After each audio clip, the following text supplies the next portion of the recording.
Assalamu alaikum everyone. Hope you are well and doing great with my channel. আজকের এই ভিডিওতে আমি আপনাদের সাথে শেয়ার করব একটি অ্যাডভান্স ইংলিশ স্ট্রাকচার। সো ভিডিওটি না টেনে শেষ অবধি দেখুন।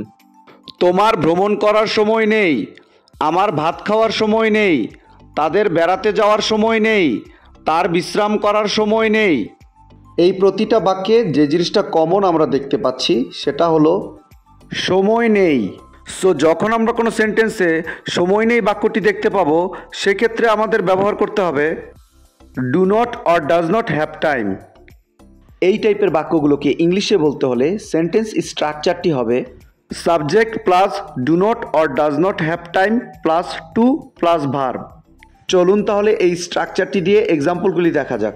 তোমার ভ্রমণ করার সময় নেই, you don't have time to travel, you don't have time to travel. আমার ভাত খাওয়ার সময় নেই, I don't have time to eat rice, I don't have time to eat rice. তাদের বেড়াতে যাওয়ার সময় নেই, they don't have time to hang out, they don't have time to hang out. তার বিশ্রাম করার সময় নেই, he does not have time to take rest, he does not have time to take rest. I hope এই স্ট্রাকচারটা আপনারা ভালোভাবে বুঝতে পেরেছেন। Now it's your turn. আমার সেখানে যাওয়ার সময় নেই, আমার সেখানে যাওয়ার সময় নেই।